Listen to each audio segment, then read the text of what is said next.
Hello, welcome to Kush News, the newscast of the African diaspora. I'm your anchor, Ochanda, daily bringing you the top stories from Africa and the Caribbean. Let's take a look at today's news on Monday, March 4th, 2024. We go to the Democratic Republic of Congo, where military leaders have met. This past weekend, military leaders from Congo, Tanzania, Malawi, South Africa, and Burundi have been meeting in Goma, the capital city of North Kivu. This is to assess joint operations against the violence in the area. According to the Angolan government, which heads the military operation, Tanzania, Malawi, and South Africa have already deployed their military elements in the eastern part of the country. This is part of a joint operation which is mandated to conduct offensive operations mainly against the M23 rebellion. The Angolan government revealed the possibility also of a direct dialogue between the presidents of the DRC and Rwanda on a peace and security situation in the country. Those in Democratic Republic of Congo, let us know on what your thoughts are on all these countries being in the country to help out with the rebellion issue. Let's go to Sudan, where the army leader has met with the African Union. Al-Burhan expressed Sudan's confidence in the African Union and the solutions that can bring about. The commander-in-chief expressed the country's desire to be reinstated to the African Union.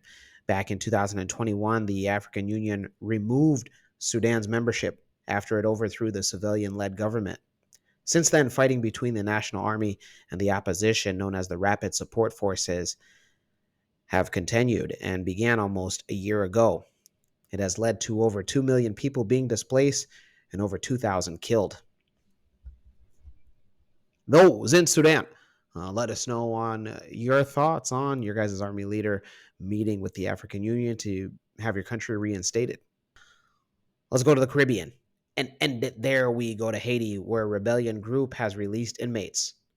Hundreds of inmates fled Haiti's main prison after armed rebels stormed the facility. This comes immediately after rebel leader Jimmy Barbecue declared war on Prime Minister Ariel Henry and his government.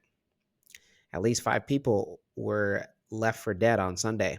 The jailbreak marked a new point in Haiti's spiral of violence and came as rebels stepped up coordinated attacks in the capital, Port-au-Prince. Meanwhile, Prime Minister Ariel Henry is abroad lobbying for support for a United Nations-backed security force to stabilize the country. Haiti's government has urged calm as it sought to find the killers, kidnappers, and perpetrators of other violent crimes it said escaped during the outbreak of violence this weekend. An attorney in the country said that fewer than 100 inmates decided to remain in prison after the jailbreak. Those who decided to stay included 18 former Colombian soldiers accused of working as mercenaries in the assassination plot of the Haitian president back in 2021. Anoche fue una situación muy difícil. La prisión, el motín, ¿sí? Corría peligro en nuestras vidas. Lo que hicimos fue resguardarnos. Muchos disparos, estábamos temerosos por nuestras vidas. In the space of less than 2 weeks, several state institutions have been attacked in the country by rebels. Example, the central bank. After rebels opened fire at Haiti's international airport last week, flights have been temporarily halted on official travel to the country. The clashes follow violent protests that have turned deadlier in recent days as the prime minister went to Kenya to try and salvage a proposed UN security-backed security mission in the country to be led by the East African country. The prime minister took over as prime minister following Moise's assassination and has repeatedly postponed plans to hold presidential elections, which haven't happened in almost a decade. Haiti's national police is roughly about 9,000 officers to provide security for more than 10 million people. Routinely, they are overwhelmed and outgunned by the rebels, which have estimated to control up to 80% of Port-au-Prince. The rebel leader, Jimmy Barbecue, is a former police officer, and he has claimed responsibility for the surge in attacks. He has said that the goal is to capture Haiti's police chief and government ministers and prevent the prime minister from returning back to the country.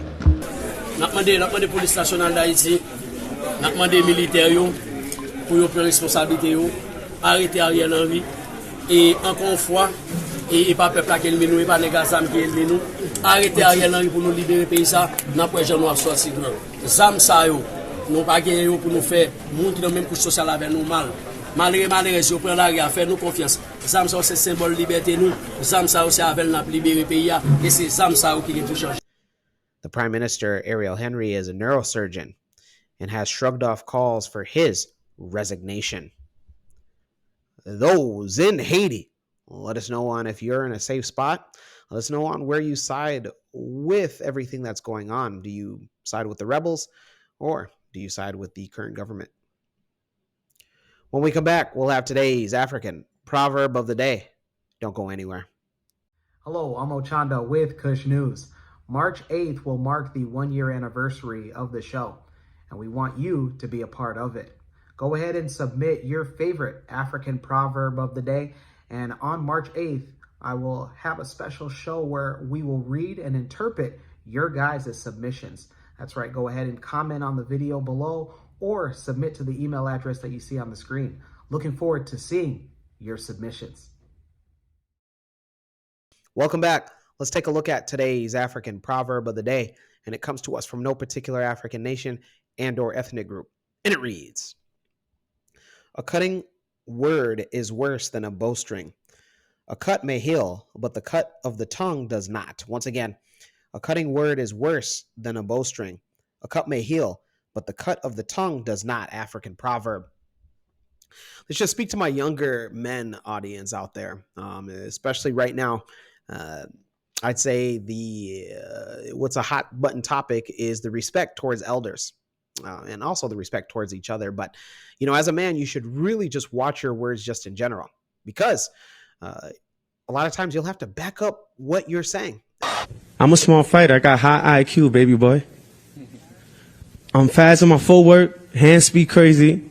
You will find out Saturday night. He's too deep in his career to ever have a big left hand, and Vargas goes down face first. And you don't want to say anything too serious that you might not mean or that you might regret later.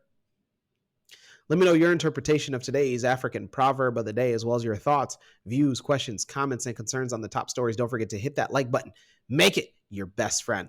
For Kush News on Kush Convos TV, I'm Ochanda. We'll see you soon.